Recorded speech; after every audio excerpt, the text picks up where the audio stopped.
Hello बच्चों, welcome to my YouTube channel. मैं आप सभी को क्लास 9th के मैथ के बुक से जो आपका अध्याय 2 है उसमें जो बहुपद चैप्टर है उसको हम आज बताएंगे। आज हम कोई भी प्रश्नावली सॉल्व नहीं करेंगे, आज हम उसमें जो अध्याय है उसके मुख्य टॉपिक को कवर करेंगे। जैसे उसमें आपका मुख्य चर राशि, अचर राशि, बीजीय व्यंजक, बहुपद, ये 4 मुख्य टॉपिक हैं। इससे पहले आपको जानना बहुत ही ज़रूरी है, तभी आप आगे का प्रश्न सॉल्व कर पाएंगे। अगर ये आप चारों नहीं जानते हैं तो प्रश्न आपको सॉल्व करने में बहुत ही दिक्कत होगी। तो सबसे पहले हम जानते हैं चर राशि। चर राशि वे राशियाँ होती हैं जैसे एक्स वाई जेड,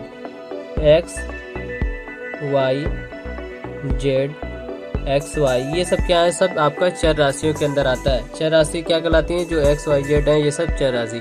अचर राशि वे कहलाती हैं जैसे आपका अचर राशि के अंदर 1 2 3 4 5, 1 2 3 4 डॉट डॉट डॉट इनफाइनाइट, ये आपको क्या है, सभी अचर राशि।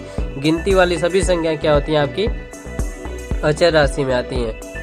तो मेन आपका चर राशि अचर राशि समझना इसलिए जरूरत है क्योंकि बीजीय व्यंजक में आपका चर अचर दोनों बताया जाएगा कैसे होता है। तो पहले आप जान लीजिए चर राशि किसे बोलते हैं, अचर राशि किसे बोलते हैं। तो चर राशि में आपका एक्स वाई जेड कुछ भी हो सकता है, और अचर राशि में जो आपका 1 2 3 4 5 या इनफाइनाइट कुछ भी हो सकते हैं। ठीक है, अब हम जानते हैं जो आपका बीजीय व्यंजक है। बीजीय व्यंजक क्या होता है, ठीक है।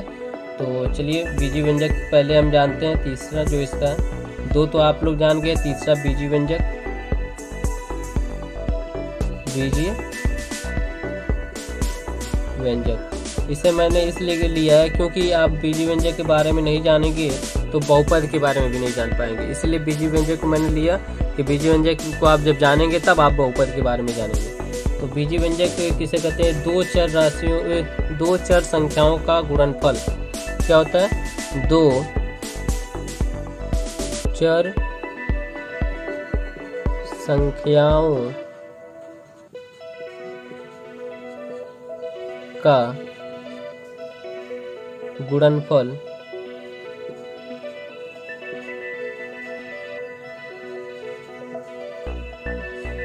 या योग, योग मीन्स जोड़, या एक चर संख्या और एक अचर संख्या, एक अचर संख्याओं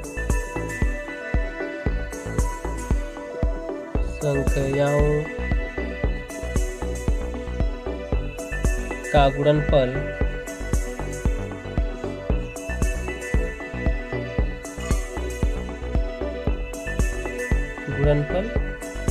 बीजीय व्यंजक कहलाता है। बीजीय व्यंजक कहलाता है।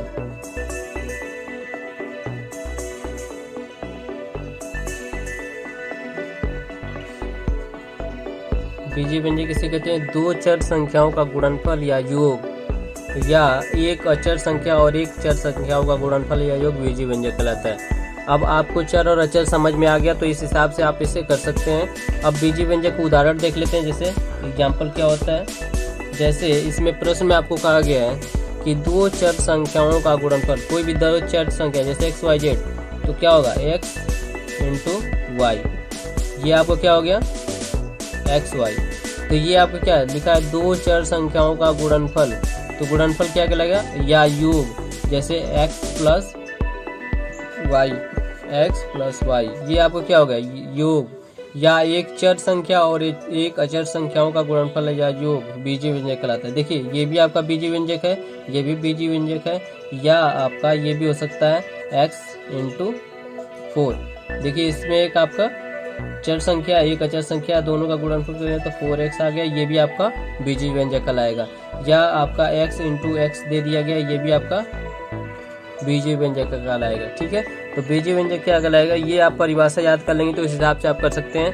देखिए क्या क्या, 2 चर संख्याओं का गुणनफल या योग, या एक चर संख्या और एक अचर संख्याओं का गुणनफल या योग बीजीय व्यंजक कहलाता है। तो ये भी आपका बीजीय व्यंजक, ये भी बीजीय व्यंजक, ये भी बीजीय व्यंजक और ये भी। तो बीजीय व्यंजक आप ऐसे कर सकते हैं। अब आपको समझना होगा बहुपद।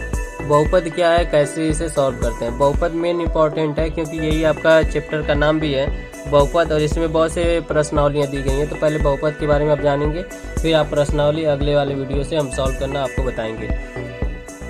तो इसमें देखिए जो आपका चौथा दिया गया है, इसे सॉल्व करते हैं बहुपद। बहुपद देखिए बहुपद हम किसे कहते हैं, सबसे पहले ये जानना जरूरी है। बहुपद हम उसे बोलते हैं वे बीजीय व्यंजक जिसमें चर राशि की घात धनात्मक पूर्णांक होती है, उसे बहुपद कहते हैं। बहुपद किसे कहते हैं, वे बीजीय व्यंजक की जिसमें चर राशि का घात धनात्मक पूर्णांक होता है, वो आपका क्या कहलाएगा, बहुपद कहलाएगा। तो हम लिखते हैं वे बीजीय व्यंजक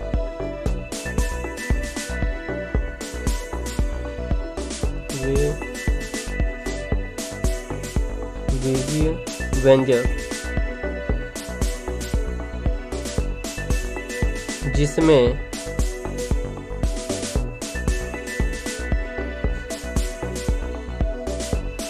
चर राशि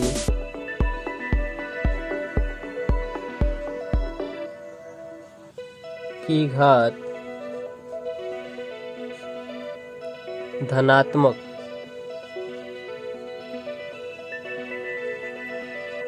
धनात्मक पूर्णांक होती है या पूर्ण होती है, पूर्णांक होता है, उसे बहुपद कहते हैं। बहुपद कहते हैं। बहुपद किसे कहते हैं, वे बीजीय व्यंजक जिसमें चर राशि की घात धनात्मक पूर्णांक होती है, उसे बहुपद कहते हैं। अब बहुपद आप देखिए, चर राशि जो आपका चर राशि क्या है, इसमें x है, इसकी घात जो होगी धनात्मक पूर्णांक हो, ये नहीं जैसे धनात्मक x दे दिया, x पे घात 2 दे दिया, ये सही है। अगर x के बाद 1/2 दे दिया गया तो ये आपका बहुपद नहीं है, बहुपद आपका यही है। ठीक है, यही कर रहा है धनात्मक, ये भी धनात्मक होना चाहिए और पूर्णांक होना चाहिए। पूर्ण जो होता है 2, ये आपका पूर्णांक है, ये आपका 1/2, ये पूर्णांक नहीं है। तो इस हिसाब से ये आपका बहुपद है और ये आपका बहुपद नहीं है। इसीलिए मैं आपको समझा रहा हूँ। देखिए बहुत ही सिंपल तरीके से, अगर x की घात 2 है या x सिर्फ दे दिया गया और x की पावर 1/2 दे दिया गया, अगर बट्टे में कुछ भी आ जाता है तो वो आपका वो आपका बहुपद नहीं है। अगर x ऐसे ही सिर्फ नॉर्मली दे दिया गया तो ये आपका बहुपद है। ठीक है, अगर 0 भी आ जाता है तो ये भी बहुपद है। चलिए अब इरेज करते हैं। अब पहले जान लेते हैं बहुपद के प्रकार।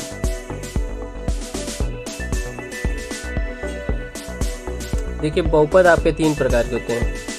3 तरीके से हम बहुपद को जानते हैं। बहुपद 3 प्रकार के होते हैं। देखिए कौन कौन से होते हैं आपके। इसमें जो आपका पहला है वो है घातों के आधार पर। घातों के आधार पर। दूसरा आपका है पदों के आधार पर।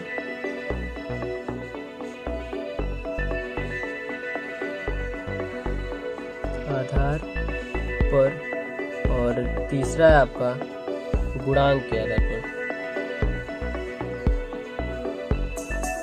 गुणांक। अब समझिए आप घातों के आधार पर बहुपद कितने प्रकार के होते हैं। इसे इधर वाला मैं इरेज करता हूँ। पहला हम बताते हैं घातों के आधार पर।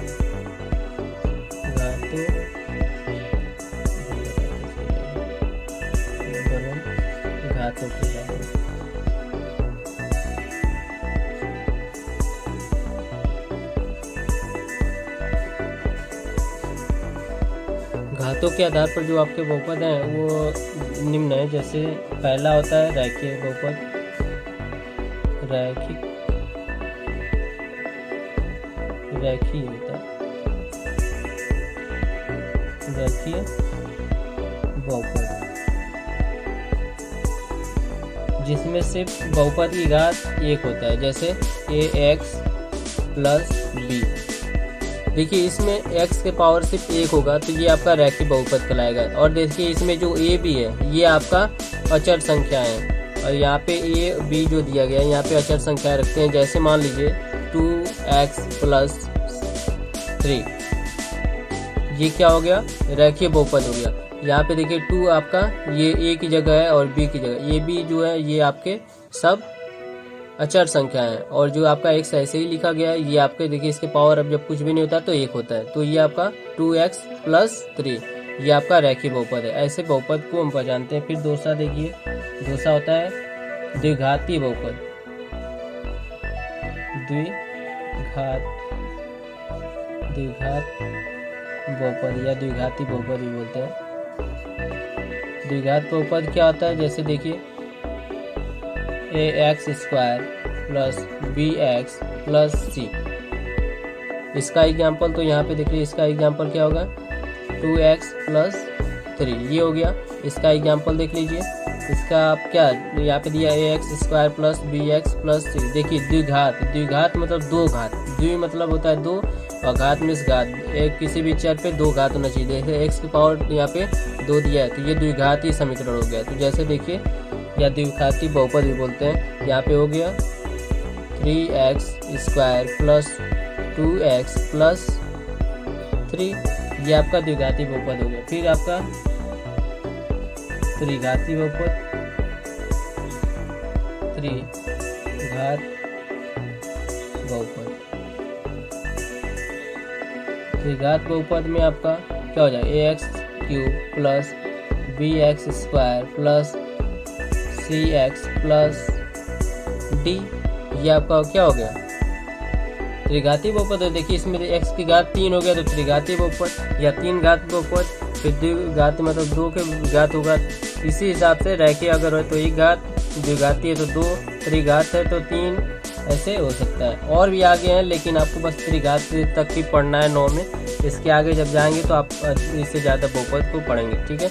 तो इसका एग्जाम्पल देख लीजिए 3x cube plus 6x square plus 2x plus 3, तो ये आपका त्रिघाती का एग्जाम्पल हो गया।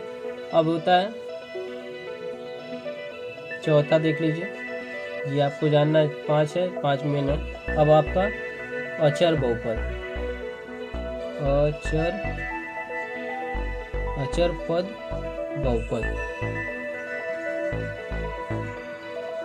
अचर पर बहुपद मतलब आपका एक अचर रहेगा लेकिन x की घात 0 रहेगा। तो देखिए x की घात कुछ भी नहीं है तब भी ये बहुपद है, ये आपका अचर पद बहुपद है। जैसे इसमें देखिए आपका हम लिख दिए 2x पावर 0, तो यहाँ पे तो x की पावर 0, इसका मतलब ये पूरा 0 है, लेकिन ये भी आपका अचर पद बहुपद है। इससे इसी तरह आपका इसे शून्य बहुपद भी बोलते हैं।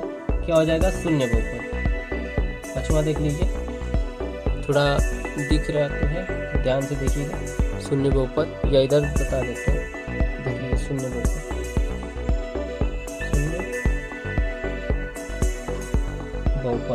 शून्य बहुपद भी आपका ax यही है सेम, इसका भी वही प्रोसेस 3x और 0, ये सब क्या है शून्य बहुपद के अंदर आते हैं। अब आपका घातों के आधार पर जो आपके 5 प्रकार के मुख्य है जो आपको पढ़ना है वो हमने बता दिया है। अब हम पदों के आधार पर देखेंगे कि आपका जो कितने प्रकार के होते हैं। पहले आप देख लीजिए घातों के आधार पर रैखिक बहुपद कैसे होते हैं। जैसे ax प्लस b, तो इसमें देखिए x की पावर 1 है, 1 अगर रहेगा तो रैखिक बहुपद, 2 घातों में द्विघाती है, 3 घातों में त्रिघाती है, और अचर पद बहुपद मतलब जिसके x की घात 0 होगा या शून्य बहुपद भी उसे बोलते हैं, यही आपका है। अब हम पदों के आधार पर देखते हैं जो बहुपद हैं कितने प्रकार के होते हैं। तो इसे हम इरेज कर लेते हैं यहाँ पे एग्जाम्पल इसका।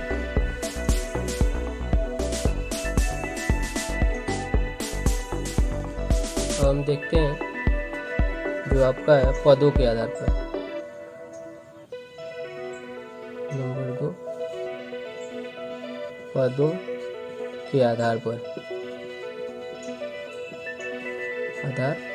पदों के आधार पर जो बहुपद होते हैं वो आपको 3 पढ़ना है। वो आपका एक है पहला, एक पदीय बहुपद, एक पदीय बहुपद, एक पदीय बहुपद। और एक पदीय बहुपद में जिसमें सिर्फ एक पद होते हैं, पद मतलब एक स्थान होंगे। जैसे आपका ये आपका एक स्थान, अगर ये नहीं रहता तो ये आपका एक पदीय हो जाता। अगर यहीं पे दो हो जाता है, जैसे बी आ जाता तो ये दो पदी हो जाता। तो हमें क्या करना है, एक पद वाले बहुपद लिखना है। तो जैसे हम क्या लिख सकते हैं, हम लिख सकते हैं 3x²। देखिए ये सब एक ही में आ रहा है, तो एक पदी बहुपद हो गया। अगर यहीं पे हम जोड़ देते हैं 2 तो ये दो पदी हो जाते। तो हमें सिर्फ एक अभी लिखना है एक पदी, फिर पढ़ देना है हमें दो पदी। दो पदी क्या होते हैं, या द्विपदी, द्विपदीय बहुपद। द्विपदीय बहुपद भी आपका ऐसे लिख सकते हैं हम 3x+2। ये क्या हो गया आपका, ये आपका द्विपदीय है। इसमें देखिए एक पद ये है, दूसरा पद ये है, तो द्विपदीय ये हो गया। फिर तीसरा देखते हैं हम, तीसरा आपका दिया गया है 3पदीय बहुपद। त्रिपदीय बहुपद देखिए इसमें 3 पद होंगे। जैसे हम लिख लेते हैं इसका एग्जांपल ax²। चलिए त्रिपदी हम कोई लिख देते हैं एग्जांपल, जैसे ax² + bx + c। ये आपका 3 पदी हो गया। इसका एग्जांपल देख लीजिए, जैसे मान लीजिए हम लिख लेते हैं 2x + 2y + 9। ये भी आपका ऐसे देखिए, ये भी आपका 3 पद है। बस 3 पद होना चाहिए, घात नहीं इसमें मतलब करता है। इसमें मतलब ये करता है कि 3 पद होना चाहिए। तो देखिए 1 2 3 पद हो गए, यही हमें देखना है। ठीक है, तो आपका जो पदों के आधार पर भी, घातों के आधार पर हो चुका है, पदों के आधार पर हो चुका है। अब देखना है आपको गुणांक, गुणांक क्या होता है, तो इसे हम बता रहे हैं अभी। यहीं पे देख लेते हैं, जैसे दिया है आपका, हम मान लेते हैं x² - x + 1। इसमें आपसे पूछा जाए कि x का गुणांक क्या है, x का गुणांक, तो x का गुणांक देखिए इसमें किससे गुणा करेंगे कि आपका -1 आ रहा है। वैसे तो सब ये करता है, तो इसमें किससे गुणा करेंगे, -1। अगर आपसे पूछे कि x का गुणांक क्या होगा, तो x का गुणांक आपका, x का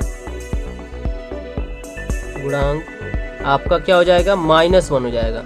क्योंकि इसमें देखिए माइनस से गुणा करेंगे तभी आपका, -1 से गुणा करेंगे तभी आपका -x आएगा। अगर वही पूछा जाए x² का गुणांक क्या, तो इसके आगे देखिए कौन सा सिंबल है, प्लस है, तो x² का गुणांक क्या हो जाएगा आपका, 1 हो जाएगा। वही पूछा जाए 1 का गुणांक क्या है, तब भी आपका 1 हो जाएगा। अब देखिए एक और एग्जाम्पल देख लेते हैं, यहाँ पे जगह नहीं है, यहाँ पे देखिए जैसे हम दे दिए x³ - 2x² - 3 प्लस x लिख देते हैं +1, ऐसे दे दिया गया। इसमें पूछा गया आपसे कि x² का गुणांक क्या है, तो इसमें देखिए x² ये तो अलग है, इसमें गुणांक किसे कर रहे हैं, -2 से गुणांक कर रहे हैं, -2। इसका x² का गुणांक क्या होगा, -2 होगा। क्यों, क्योंकि यहाँ पे -2 दिया गया। फिर यहाँ पे पूछा गया कि x का गुणांक क्या है, तो यहाँ पे x का गुणांक क्या हो सकता है, आप बताइए। यहाँ पे -3 होगा, क्योंकि देखिए x के साथ किससे गुणा करें, -3 का, तभी आपका ये मिल रहा है। फिर आपसे पूछा जाए x³ का गुणांक क्या होगा, तो यहाँ पे x³ का गुणांक क्या होगा, प्लस मतलब 1 होगा, 1 हो जाएगा। ठीक है, तो बस आज के लिए इतना ही। वीडियो अच्छी लगी तो वीडियो को लाइक करें, शेयर करें, चैनल को सब्सक्राइब करें, पास में लगे बेल आइकन को भी प्रेस करें, ताकि आने वाले हर वीडियो को नोटिफिकेशन आप तक पहुंच सके। और इस वीडियो को ज़्यादा से ज़्यादा अपने दोस्तों में शेयर करें, क्योंकि वो बच्चे भी इस वीडियो को देखें और इसे अच्छी तरीके से समझ सकें कि चर राशि, बीजीव्यंजक, बहुपद क्या होते हैं। चलिए वीडियो देखने के लिए थैंक यू।